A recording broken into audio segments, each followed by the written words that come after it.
My name is Dr. Sanjeev Ghosh, and I'm a consultant forensic psychiatrist. I work in the UK, but I have grown to be particularly interested in the issue of Jammu Kashmir, Gilgit-Baltistan, from meeting a number of people who have survived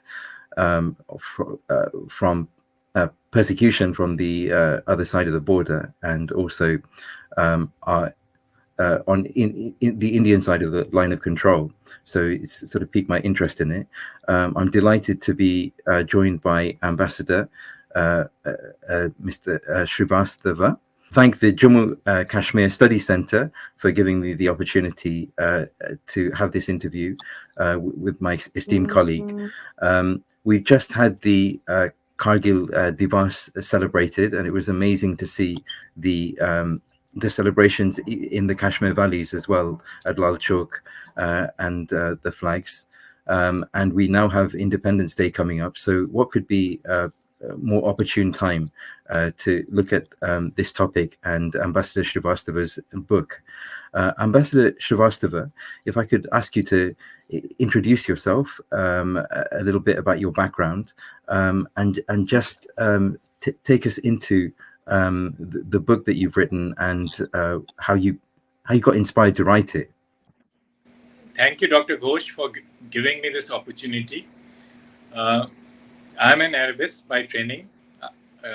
After joining Indian Foreign Service, I was sent to American University in Cairo to learn Arabic. I come from a very famous town, Lucknow, which has played a major role in what is called our first War of Independence and what the British call the rebellion. That gave me an introduction to Urdu language. And third, I served in Karachi in early 90s, which was just around the time when Pakistan had infiltrated jihadis in the valley to stir trouble there. And after I came back to headquarters, I had an opportunity to work on Jammu and Kashmir issue for a fairly long spell, about 8 years in Ministry of External Affairs.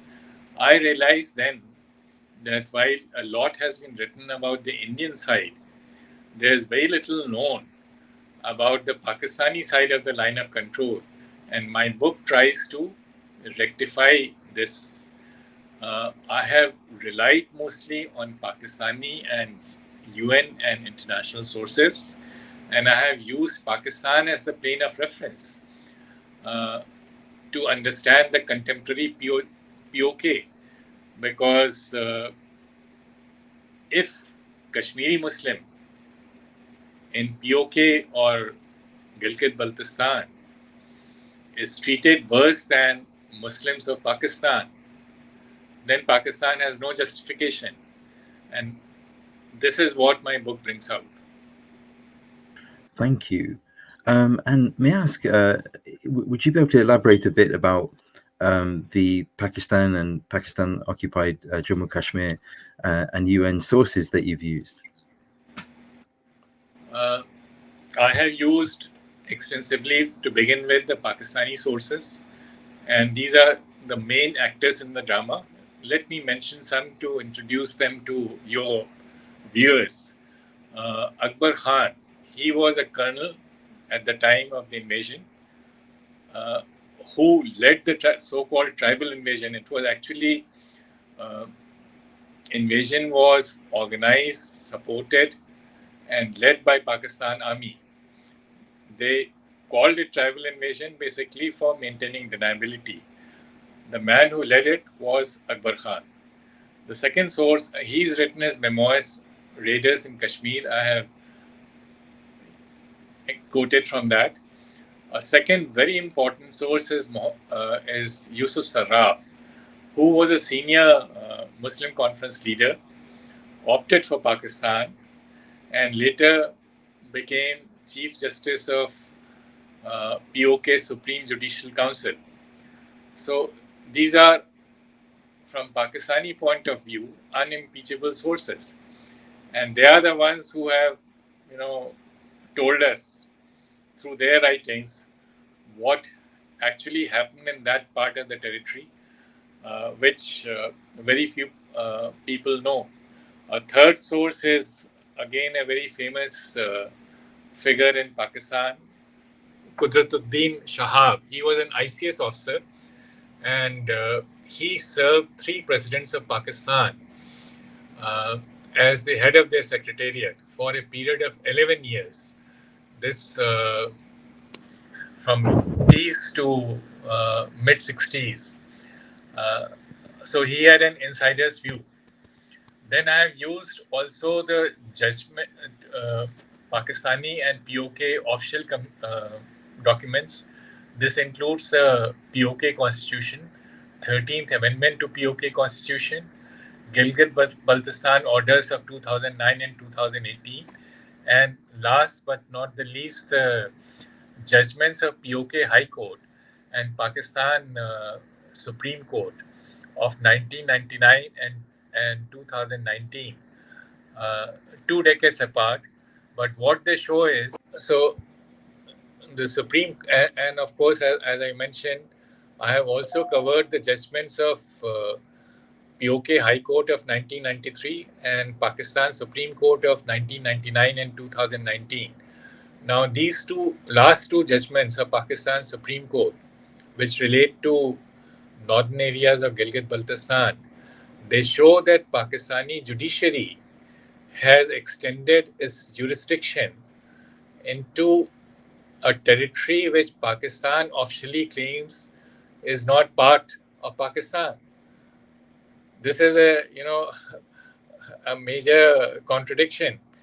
They say that Azad Kashmir, they call it Azad, which means independent Kashmir, and Gilgit Baltistan are awaiting plebiscite, and therefore they are not included in as Pakistani territory under Pakistani constitution. And yet Pakistan Supreme Court has extended its jurisdiction.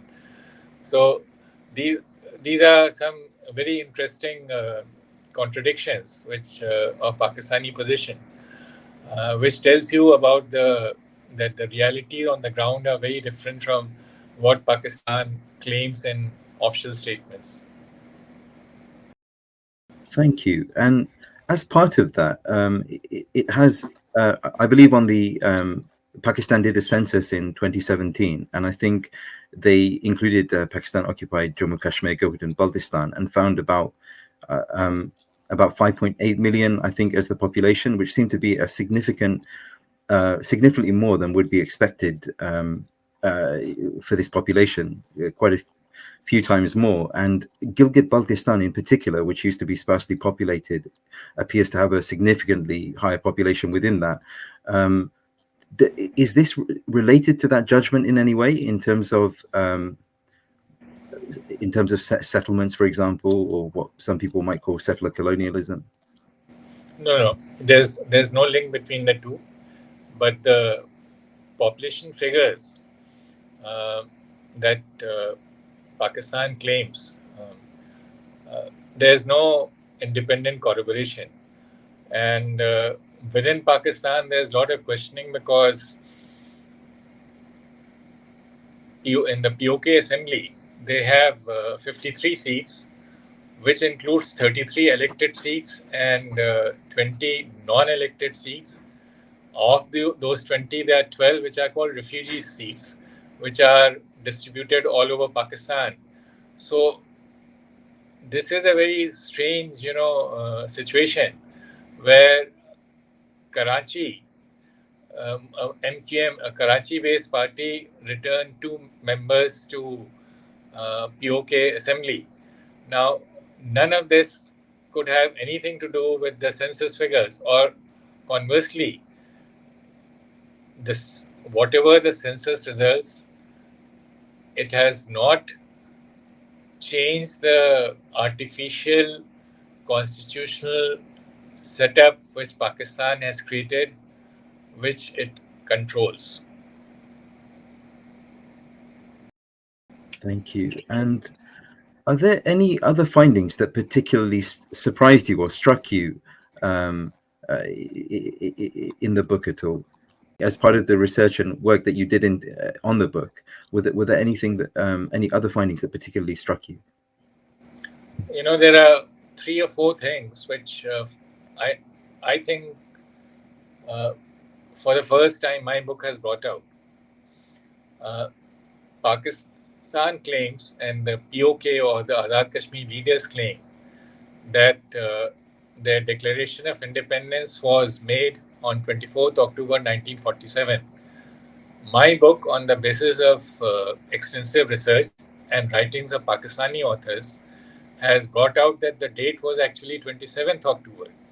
And this is mentioned in the memoirs of Akbar Khan, who was the man who planned and led the tribal invasion and was later appointed as advisor to Pakistani Prime Minister Liaquat Ali Khan. So there cannot be a more authoritative source. And he has mentioned that he was listening to a broadcast of Pakistani radio on 27th October when they heard that the previous day Maharaja's government had acceded to India. Now this establishes 2 things. This tells you that the accession took place on 26th October only, which is what India says. Pakistan has tried to create a controversy around it, but here by claiming that Indian troops were deployed before the accession, which they claim took place later, but here Akbar Khan himself is putting the date on 26th October, corroborates the Indian claim. But the second more important part, Akbar Khan says that following this, it was decided to declare um, a provisional government of POK. So that state paragraph of his memoir places the date of declaration of provisional government as 27th October, not 24th October. Why was the date brought forward in subsequent Pakistani narrative? This was to delegitimize the accession made by Maharaja. This was a point, Pakistani foreign minister made in the Security Council, that Maharaja had lost uh, legitimacy or authority because he was no longer in control of the territory, as a provisional government had been formed in POK. But the provisional government certainly was not there, according to Colonel Akbar Khan's account, on 26 October, when he says that Maharaja acceded to India. So this uh, rewriting of history, changing the date, bringing it forward to delegitimize accession, I think for the first time my book has brought it out. And you cannot question the validity because it is based on the writings of the principal actor in the drama. Now, the second thing which my book has brought out, Pakistan claims that it is committed to access to plebiscite, and it is India which has been dragging its feet. I have shown that it is Pakistan which rejected plebiscite 3 times. And the reason for doing so was that there was a full-fledged military operation on to crush Southern revolt.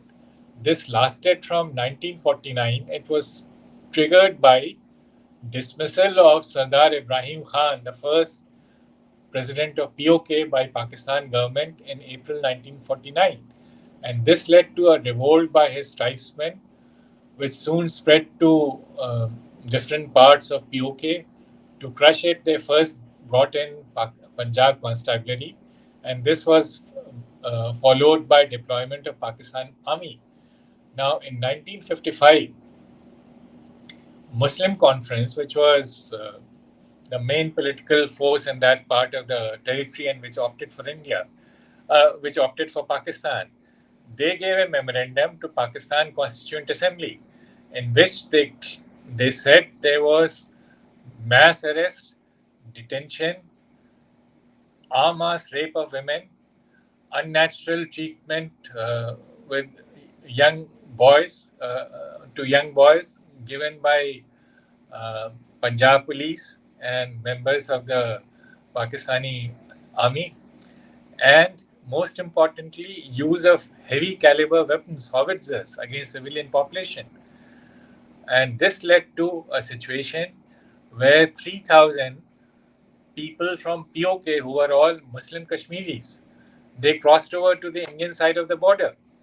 Now, this is a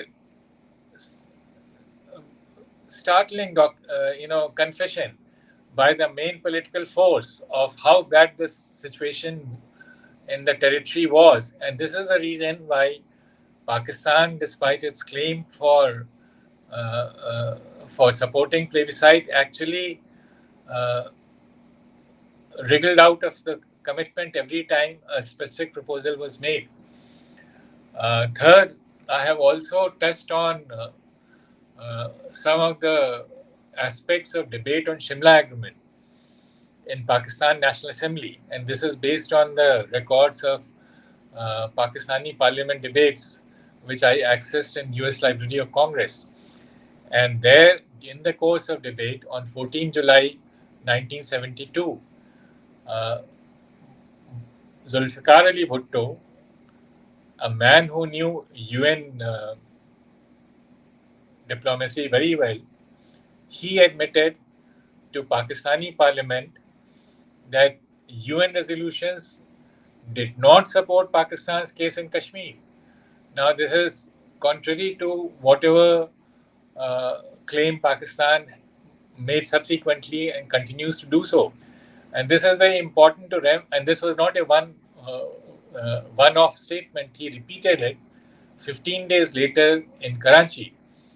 Now, this is very important because, our Shimla Agreement committed the two countries to one, to respect the territorial status quo, and second, to resolve all issues bilaterally. Pakistan soon went back on both of them, and its justification for doing so is that it claimed that the UN resolutions are still valid. Now, even if you accept Pakistani claim, here was Pakistani president admitting in Pakistani parliament that the same UN resolutions they claim are still valid actually do not support Pakistan's claim, position on Kashmir. So these are some of the aspects which my book has brought out on the historical background of POK. Yes, that's actually. I have to say, I did not know anything about the kind of the stream of Muslim refugees fleeing Pakistan occupation across the border, avoiding those atrocities. Actually, and I've not really seen it mentioned. There's a lot of articles out there in the media, even non-science academia, and I haven't really come across it much. Is it something that you've seen in your research, in other papers, or do you think this is something which is actually known across Pakistan or Pakistan-occupied Jammu Kashmir, Gilgit and Baltistan? I hope that my book is read on the other side of the line of control, because I've given references where to find the document, and that source is not Indian source, it is United Nations.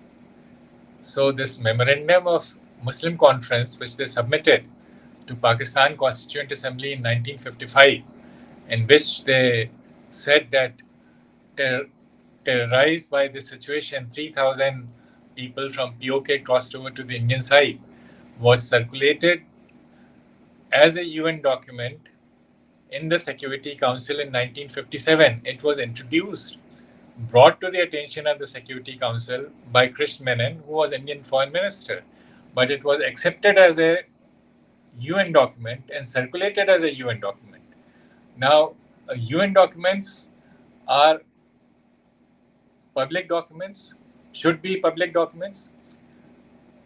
When it was introduced, it was certainly a public document for reasons which nobody knows. It was somebody decided to classify it, which essentially hid it from the public gaze for next 50 years? Who could it have been? This is a good question. I have no answer, but you can make your guess. Pakistan, of course, was an interested party, but it also had powerful friends in the Security Council who must have connived with the powers that be to get this document classified. Have managed, on my request, UN has declassified this document and it is now available on the UN website. Which then actually brings into question how many other documents there are which have been classified, which the public don't have access to pertaining to this.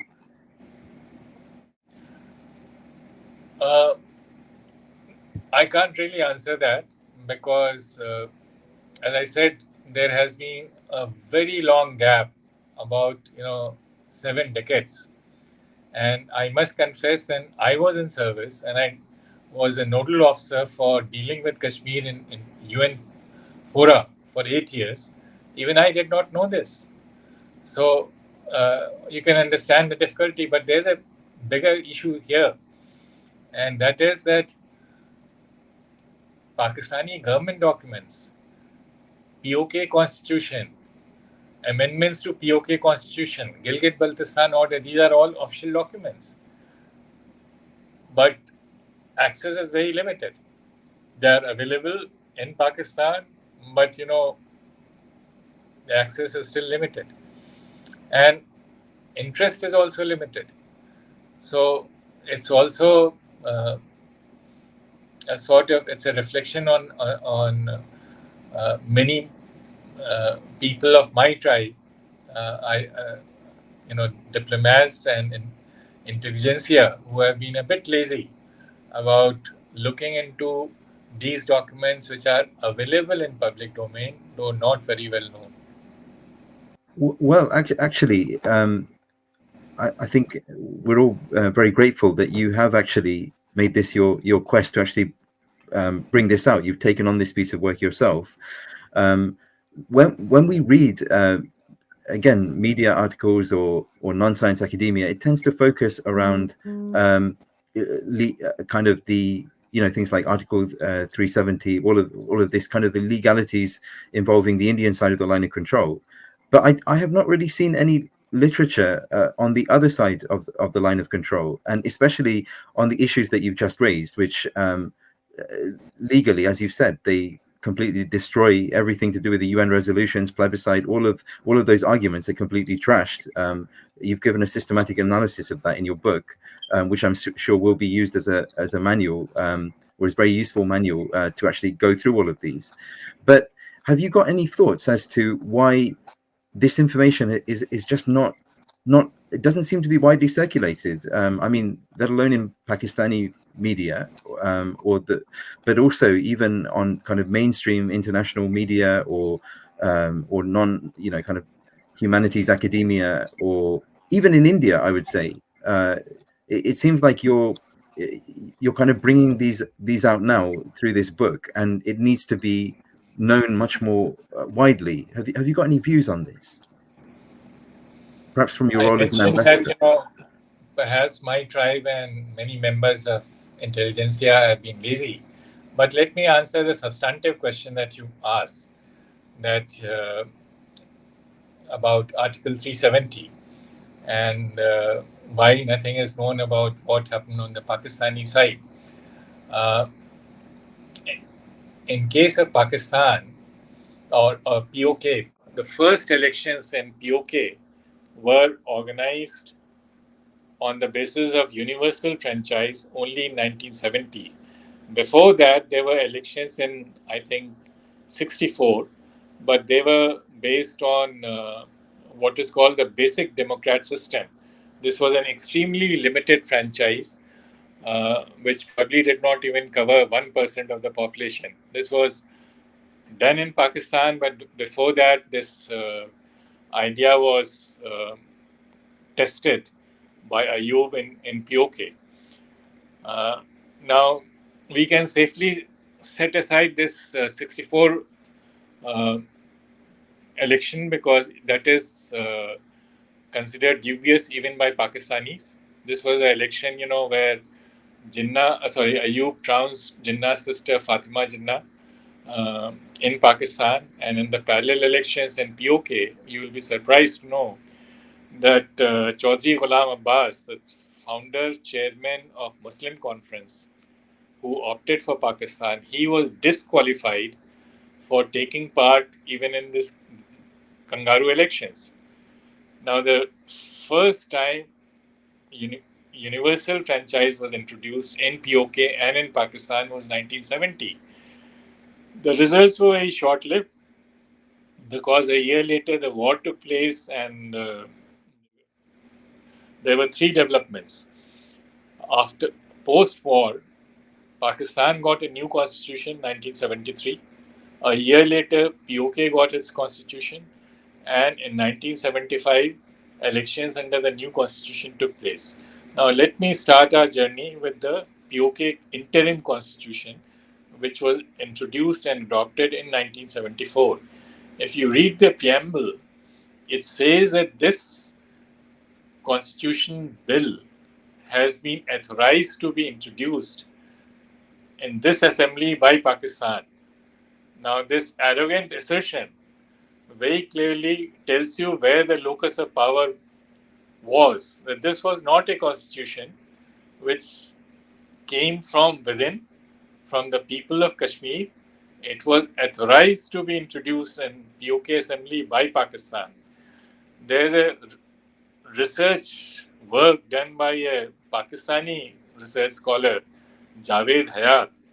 He published this, I think, in some German university, and he interviewed one of the prime ministers of POK. How did or why did they accept such a constitution? And the answer was that there was a brigadier from ISI sitting in the visitors gallery. So that explains complete acquiescence of the POK politicians and whatever was dictated. Now, constitution, as the term is understood, it defines powers of elected assembly and government anywhere in the world, whether you're talking of British Parliament or the US Congress or the French or the Indian setup. In case of POK constitution, it does not define at all the powers of the elected assembly or the elected government of POK. It defines powers of Pakistan within POK. Powers of the elected government are left as residuary powers. Article 31 of POK Interim Constitution of 1974 gives a list of 54 subjects on which, and this is the entire list, on which a council headed by Pakistani Prime Minister was to legislate and also take executive action. The world over, there's a separation of powers between the legislature and the executive. Here, the council was a supranational body. It was one, to begin with, an extraterritorial body because it was headed by Pakistani Prime Minister, who is not responsible to POK Assembly. And it combined both legislative and executive authorities, and all the important powers, which included powers of taxation, which included powers over water and strategic highways. Water and strategic highways are the chief resources of this region. They were all vested in the council headed by Pakistani Prime Minister. Now, there was a lot of criticism of this, what was essentially a rule by proxy. So, almost 3 decades or more than 3 decades later, in 2018, the council was relegated to advisory role by under 13th Amendment of POK Constitution, but the powers of the council were not transferred to the elected assembly. They have now been taken over by Pakistan directly.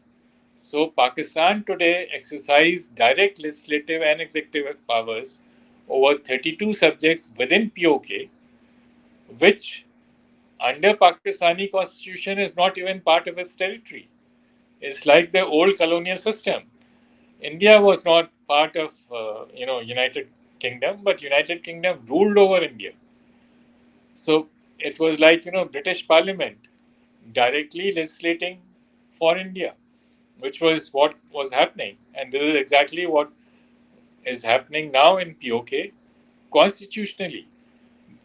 Pakistan has always exercised absolute control over POK and northern areas, which is now called Gilgit Baltistan.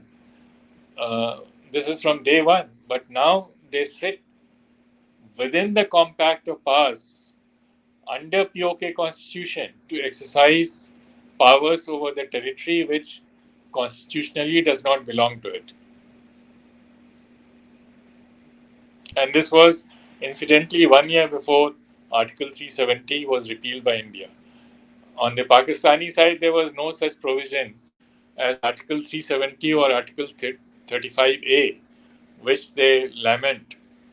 When it was in force, then they said this was not good enough, this was very bad, because autonomy is not a substitute for azadi or independence. When it was repealed, they said that no, but this is very bad, you have repealed Article 370 and Article 35A. But on their side of the line of control, they never had any provision like this. So I suppose when there are claims made about autonomy and self-determination of the people, whose autonomy and self-determination are they talking about? If it sounds like, as you mentioned, like more like an imperialistic colonial model of rule.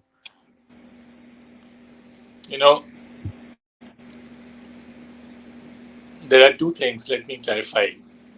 I may sound a bit. This may sound a bit abstract, but it's important to understand this. The idea of self-determination, which is very important, it had not evolved when the Charter of the United Nations was adopted at San Francisco in 1945. It has a very faint echo in UN Charter, and the reason was that two of the permanent members of the Security Council had vast colonial possessions. 3/4 of the countries, independent countries of today, were part of either British or the French Empire, and they were in no hurry to liquidate that. So they saw to it that the right of self-determination was barely mentioned in the UN Charter. Now, in 1948, Universal Declaration of Human Rights was adopted. This was the same year that Kashmir issue went to the United Nations. Universal Declaration of Human Rights, which is considered the foundational document of human rights, does not mention right of self-determination. So, when Pakistan talks about right of self-determination of Kashmiris on the basis of UN resolutions, they are essentially being careless with truth, to put it very mildly, because not only the UN resolutions on Kashmir do not mention right of self-determination, this right as a body, this body of right in international law was yet to be recognized as such at that time. So there is a distinction between right of self-determination and plebiscite. Now the second part is that Pakistan, that in independent countries, people exercise their right of self-determination through participation in democratic process. In case of POK, as I was mentioning earlier, till 1970 there were no elections. When the elections took place after a gap of 26 years after Pakistan grabbed the territory, in India, Indian state of J&K, first elections were organized in 1951 to adopt the constitution, and then under the new constitution adopted in 57, fresh elections took place. In Pakistan, the elections took place in 70, and in POK, 26 years after the territory was grabbed. Thereafter, 75, there was an election, and then Zia's coup took place. Now, with that, Zia dismissed the POK president, and the elected assembly, there was an 8 years gap between 75 uh, between 77 and 85, when there were no elections either in Pakistan or in POK. When the elections took place in 1985 in POK, uh, People's Party, which had a chapter in POK, did not participate on the ground that they were not participating in elections in Pakistan either. Benazir had rejected, Zia's dispensation. But JKLF, which was used by Pakistan to stir trouble on the Indian side of line of control in the name of Azadi. Mr. Yasin Malik belongs to JKLF, and his mentor was Amanullah Khan. JKLF, Amanullah Khan, and his followers, they did not take part in 1985 elections. The next elections took place around 1989 or 91. They were not allowed to take part in elections. In fact, JKLF has not been allowed to take part in any election in POK, because under the POK constitution, no party or individual is allowed to question the ideology of POK's accession to Pakistan. So, accession to Pakistan is a fait accompli, and flowing from that, no party or individual is allowed to contest election if they are not committed to accession to Pakistan a priori. JKLF, which supports independence option, has therefore been disqualified from participating in any election so far. So, right of self-determination only exists in Pakistani statements and international fora. It has no meaning within POK, and certainly not in and no meaning in either in Gilgit-Baltistan or Northern area. Here, if you allow me, I would like to touch on Northern area. We should have covered this point in the beginning. Please do. Northern area, which is now called Gilgit-Baltistan, actually accounts for 85% of the territory under Pakistani control. So what is called Azad Kashmir is actually a rump of only 15%. Now this much larger area, northern area, was directly brought under Pakistani administration from inception. There is a famous or infamous Karachi Agreement of 1949, which came to light almost 3 decades later in 1993 in a landmark judgment of POK High Court. Under this agreement, which was supposed to have been signed by Pakistani Minister for Kashmir Affairs Nawab Gurmani, and from Pakistani side, and Sardar Ibrahim Khan and Chaudhry Ghulam Abbas from POK side. Under this agreement, the POK leaders are supposed to have ceded control of northern areas to Pakistan. Now, this was kept a secret because Pakistan had changed the territorial status quo of the region without plebiscite, which was a violation of the UN Security Council resolution.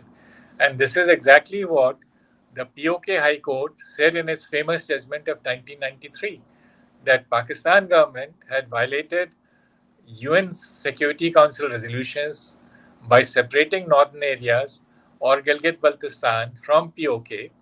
The High Court ordered that that administration of this area should be immediately resumed by POK government. High Court's order High Court was overruled by Pakistan through POK Supreme Court on purely procedural grounds. No substantive argument is given why the High Court's judgment has been found wanting, because there was none. So, in case of Gilgit-Baltistan or northern area, Pakistani control has been absolute from the beginning, and there are spokes within spokes. So, Sardar Ibrahim, who was president of POK, is supposed to have ceded control of northern areas to Pakistan in this agreement of 1949. In his later life, he went on saying कि हमने जिंदगी में और भी गलतियां की हैं, ये गलती नहीं की है. I have made other mistakes in life, but this mistake I did not make. He said he had never signed the Karachi Agreement. So the so-called Karachi Agreement, which Pakistani apologists now claim to be the basis of Pakistan's control on northern areas, actually, to begin with, its authenticity is challenged by one of the authors, key signatories. The second signatory from the POK side, Chaudhry Ghulam Abbas, he said he signed this agreement only as party president. So he distanced himself from secession of territory, which is within the powers of the president, of POK president, not the party president. Now, this shows that both the signatories who represented POK had distanced themselves from this agreement. So the whole thing was a fabrication by Pakistani agencies. Now, there is something more to this. Actually, Pakistan assumed direct control of northern areas and integrated it in Pakistan, not in 1949, but in November 47 itself. And this comes out very clearly from the book of Major Brown, the British officer who led, he led the Gilgit scouts into rebellion against Maharaja's force. He was actually an officer in Maharaja's army, and he was revolting against the Maharaja. This is, patently an illegal act. But even if you set aside the question of legality, it's very strange that the representative of the colonial power is leading the freedom struggle. Now, Major Brown, in his memoirs, which he has very aptly titled as Coup d'etat in northern areas, he has said that he handed over control to political agent sent by Pakistan, who was a Tehsildar of Northwest Frontier Province. And Major Brown writes that after this, Northwest Frontier Province took over administration of northern areas. Now, this raises an interesting point. POK's provisional government, if you accept Pakistani accounts, had come into being on 24th October. As I have mentioned earlier, it was actually 27th October, but whichever way you took it, this was before northern areas were, this flag of revolt was raised by Major Brown on 1st November in northern areas. So, if provisional government had been formed, why was not northern areas handed over to the provisional government of POK? Why was its control directly taken over by Pakistan? So Pakistan has taken over absolute control of 85% of the territory illegally occupied by it on day one, in violation of the Security Council resolutions. And in Gilgit-Baltistan, in POK, there was some election of sorts in 1970 and then 75. And in between, in 74, interim constitution was adopted. POK had in northern areas, there was no such thing. So after this judgment of POK High Court of 1993, which was very embarrassing to Pakistan government, because it brought to light that their action in separating northern area was completely illegal. So they created a Northern Areas Council. Now, people of the northern areas went to Pakistani Supreme Court and demanded their fundamental rights in a landmark case in 1999. Now, Pakistan Supreme Court, in its judgment of May 99, this is just around the time when the when the Kargil war was on. So Pakistan had sent jihadis into Indian state of Kashmir, allegedly to liberate it, and on its side, people of northern areas, which is the area where Kargil is, they were agitating for absence of fundamental rights.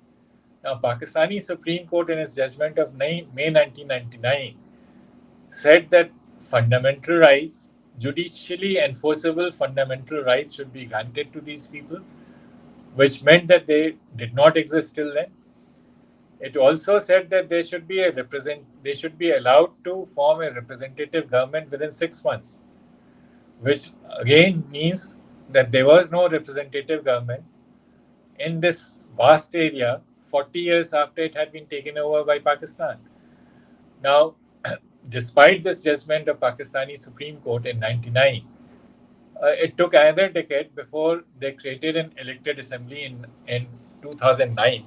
So, under Gilgit-Baltistan order of 2009. Now, under this order, Gilgit-Baltistan assembly was given limited powers over 61 subjects. In 2018, when Gilgit-Baltistan order of 2018 was passed, and under this order, the entire list of 61 subjects on which the elected assembly had been given powers was abolished. Now, there were widespread protests against it. Copies of Gilgit-Baltistan order of 2018 were torn in the presence of Pakistan's Prime Minister Ghulam Khaqan Abbasi, who was acting Prime Minister after Nawaz Sharif was forced out. People of Gilgit-Baltistan went and appealed to Supreme Judicial Council of the region, Supreme Judicial Court. Supreme Judicial Court set aside Gilgit-Baltistan order. Pakistan government thereafter appealed in Pakistan Supreme Court, which sided with Islamabad against the people of the region and restored Gilgit-Baltistan order of 2018. Now, this shows you the reality on the ground, that the people's aspirations, which were stopped by this order of 2018, despite widespread protests, that order has been brought back and imposed, and it continues to be the law. And under the Gilgit-Baltistan order of 2018, all legislative powers are now vested not in the elected assembly of Gilgit-Baltistan, but in the person of the Prime Minister of Pakistan. This is a situation like, Congo. Before First World War, it was not even a Belgian colony.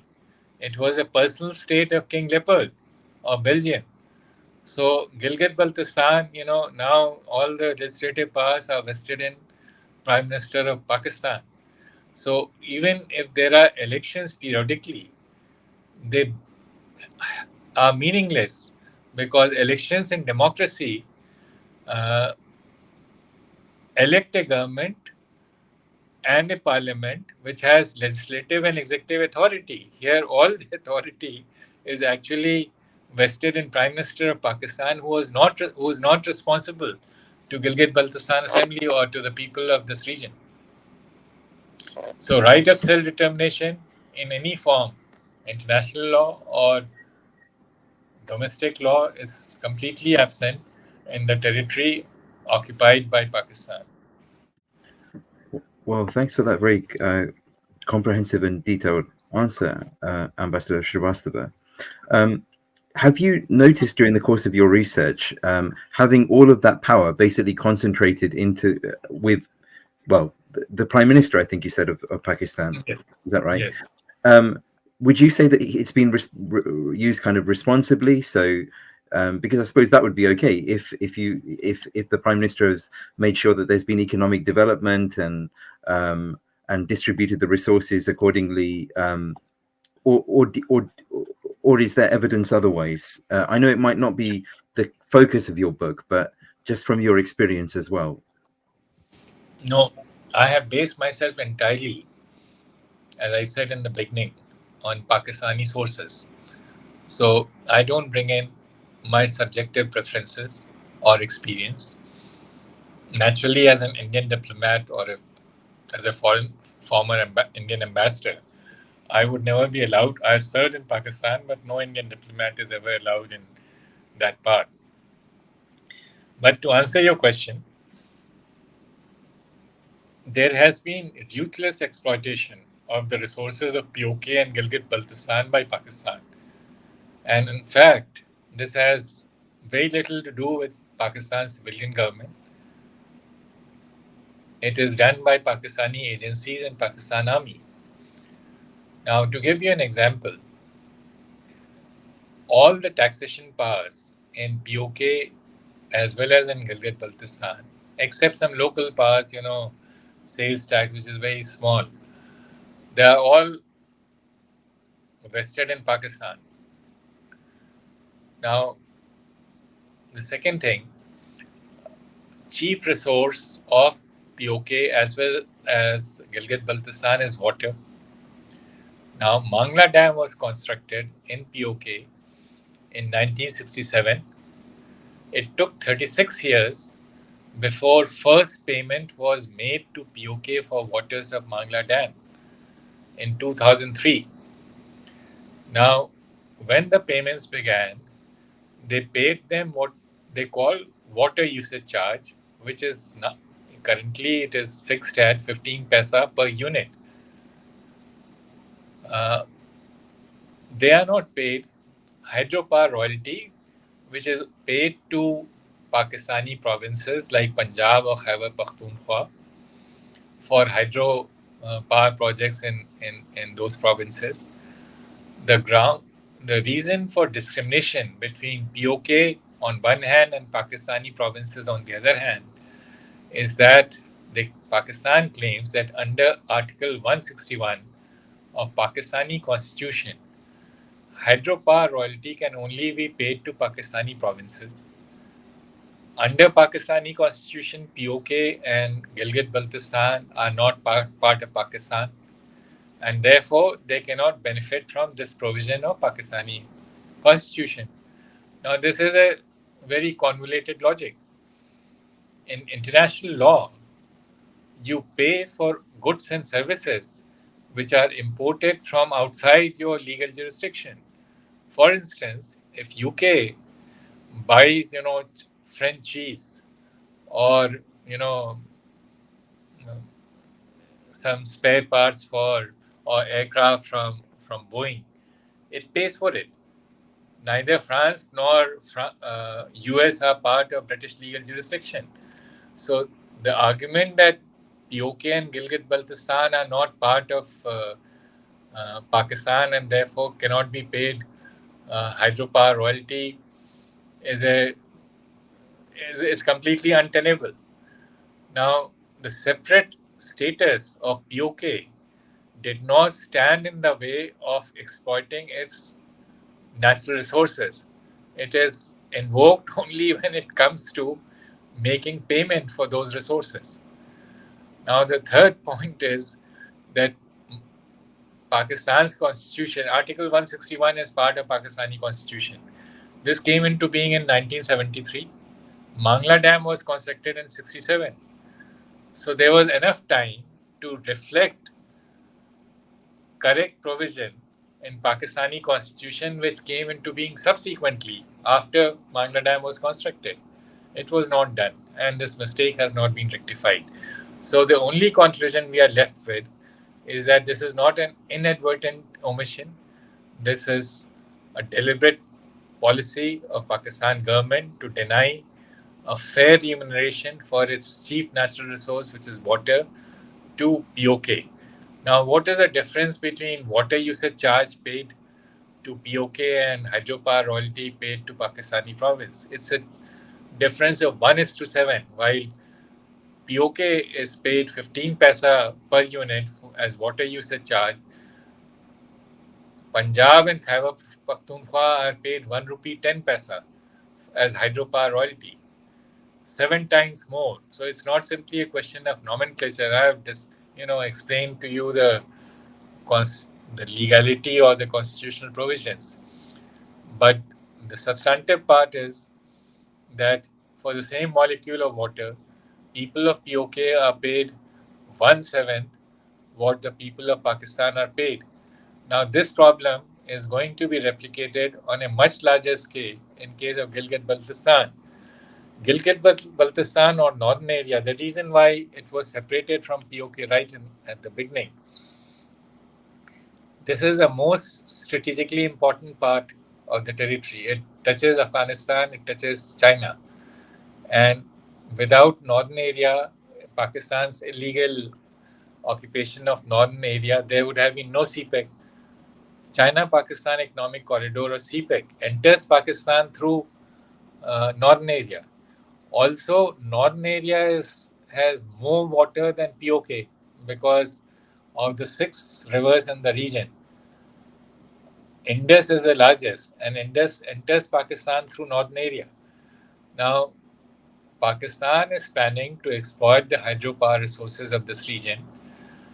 An MOU has been signed with a Chinese company for $12 billion Chinese investment in Bhasa Dam.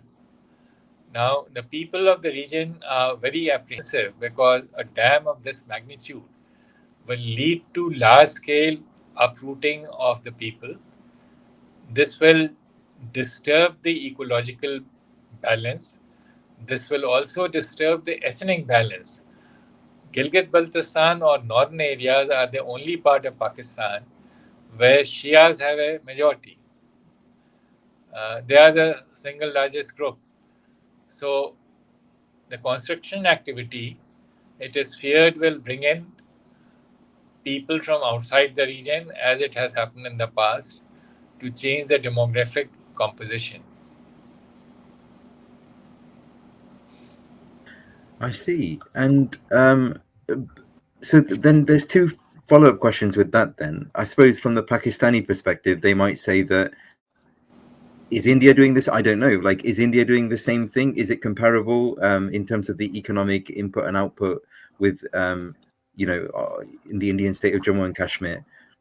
And also, maybe the Pakistan argument might be that there are other opportunities that they're offering in terms of education or infrastructure development in Pakistan-occupied Jammu Kashmir, Gilgit and Baltistan. What would you say to those perspectives? India provides subsidies to the state of Jammu and Kashmir, and it also provides financial assistance to other states. But according to official figures, the subsidy of financial assistance provided to J&K per capita, it is 10 times larger than that given to any other state in India. Now, on the Pakistani side, if you look at the POK budget, and recently a new budget was adopted for Pakistan for POK for Gilgit-Baltistan. I think POK has a budget of about 163 billion Pakistani rupee. The numbers sound impressive, but please remember that 200 Pakistani rupees, or $1 buys more than 200 Pakistani rupees. So this is actually a very small figure in dollar terms or pound terms, even smaller. If you look at the budget, as I was saying, a large chunk comes as a grant to the region. It is described as a grant to the region from Pakistan. Where does this grant come from? These are the taxes from the region which are raised by Pakistan, and then those taxes, 80% of the revenue earned from this territory is given back to it. So it is negative subsidy. 20% is kept back by Pakistan as so-called service charge or whatever they call it. So this is a huge difference between the situation on the two sides. Thank you. And are there any other advantages that maybe Pakistan offers in the package that they provide, Pakistan occupied Jammu Kashmir, Gilgit Baltistan? I don't know, in terms of educational opportunity or other metrics that you're aware of compared to the Indian side of the line of control? There are there's no comparison. The Indian side is much, much more developed. And this is one of the reason why Pakistan, and especially Pakistan Army and agencies, dragged their feet on the bus service, which was agreed between the two countries uh, sometime around 2005, if I remember correctly. Because the fear was that people from that side will see how much development has taken place on the Indian side, and that will obviously have some repercussions there. So they saw to it that the service, uh, you know, was very limited in scope, and now if you look at UNDP reports, Gilgit-Baltistan is amongst the most backward regions under Pakistani control. You know, uh, with very poor literacy, healthcare, and so on. The situation of POK is better than that of Gilgit-Baltistan, but it is still no match to the development which has taken place on the Indian side. Now, you can judge how bad the situation is that last year, the Gilgit-Baltistan chief minister in a public statement said that though his region is used to supply power to Pakistan, Gilgit-Baltistan itself is not connected to the national grid. So it supplies power to Pakistan, but it does not benefit from power derived from its own resources. And of course, there's no financial remuneration because, for the same reason I explained earlier. So, in terms of exploitation of waters, in terms of control on strategic highways, which again is one of the main revenue sources of this border region, and in terms of taxation, all these three aspects are controlled not by the elected government of POK or Gilgit-Baltistan, but by Pakistan. And Pakistan gives back to the region only 80% of the taxes it earns from that territory. Thank you. And what in terms of say the Pakistani side, they might go and counter this and say, well, despite what you're saying, the people of Pakistan occupied Jammu Kashmir, Gilgit-Baltistan are very happy. They're not protesting. There's no terror. There's no kind of civil war going on or anything like that. We don't hear anything in the news or media about their situation, so they must be happy with their situation. What would you say to that? Is there any evidence for or against, really?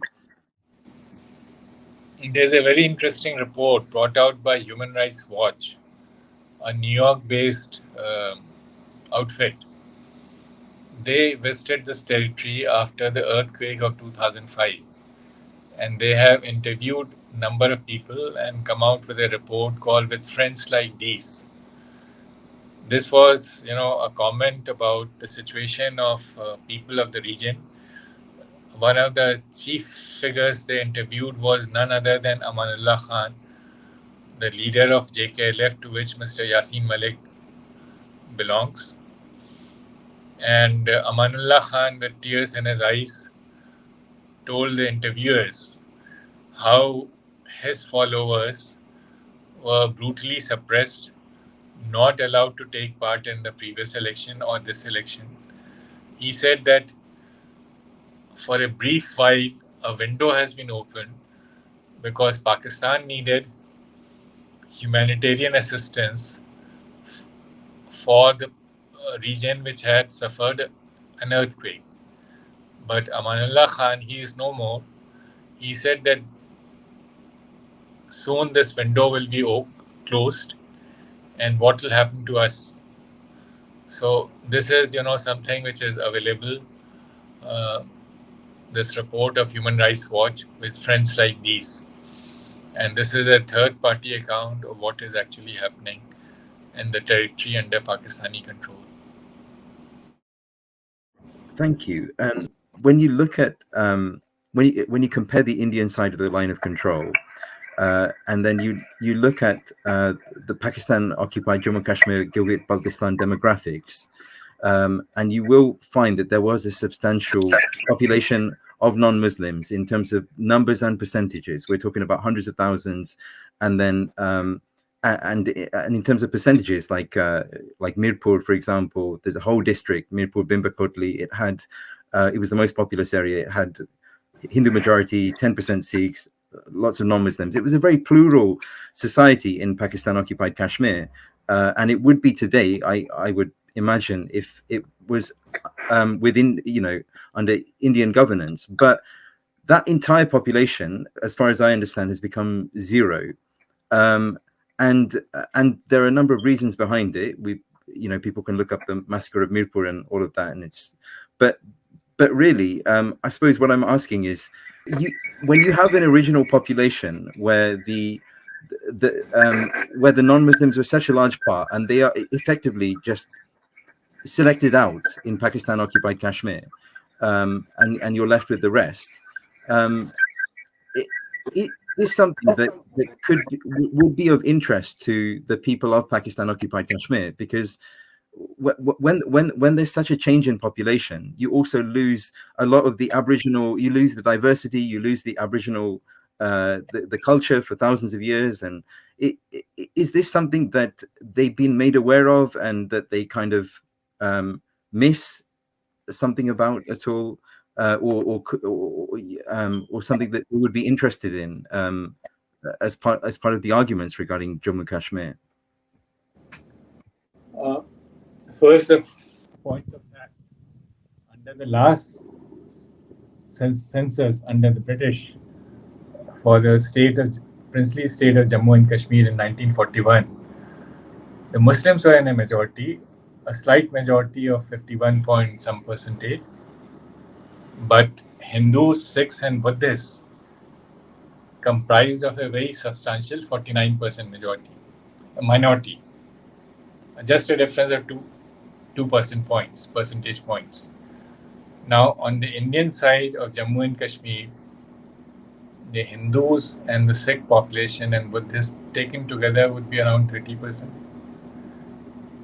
On the Pakistani side, and you mentioned these 3 specific areas, Kotli, Bhimber, Hindus and Sikhs were at least 30% of the population. That percentage. It was more according to the 1941 census data. They were a majority in all of them. No, that 51 was the overall. But sorry, I mean the 1941 census by D.G. Rayford. If you separate them in terms of the actual towns, you can count them up and do a percentage. Okay, but whatever it is, you say 50%, I'm saying maybe 30%, maybe you are right. That population is zero now. Now, this cannot be an accident. This is ethnic cleansing. And this is something on par with what has taken place in Pakistan to non-Muslims, Hindus and Sikhs and Christians on a much larger scale. Again, going by British census figures at the time of partition, what is today's West Pakistan, the minorities were at least 25%. Today, they are about less than 3%. So, this is, ethnic cleansing 40 years before the term was coined in the context of Yugoslav war in the 90s. And the pace was so rapid that from 25% all over Pakistan, by the time the first census took place in Pakistan, that is around 1951, if I remember correctly, the percentage had already come down very drastically in West Pakistan to about 2-3%. So in East Pakistan, about the percentage remained high, 25% went down to 10%, and so on and so forth. But in West Pakistan, there was complete ethnic cleansing. And they have done the same thing in POK and Gilgit-Baltistan. But the Hindus are not the only victim. Ahmadiyas, and it is a irony that the man who argued Pakistan's case on Kashmir in the Security Council, Sir Zafrullah Khan, if he were alive today, he would have been considered a non-Muslim in POK and Gilgit-Baltistan, because under POK's interim constitution, Ahmadiyas are non-Muslims. This is also the same situation in Pakistan, but the declaration of Ahmadiyas as non-Muslim, or its inclusion in the constitution, took place first in POK, whose cause Zafrullah Khan was very elegantly professing in debates in the Security Council. Well, that concludes our talk. It was a very enlightening discussion, and thanks to Ambassador Srivastava for that. I'd like to thank the Jammu and Kashmir Study Centre UK for giving me the opportunity to do this, in particular Dr. Yashodhan, and I'd like to thank all of you for watching. Until next time, take care and namaste.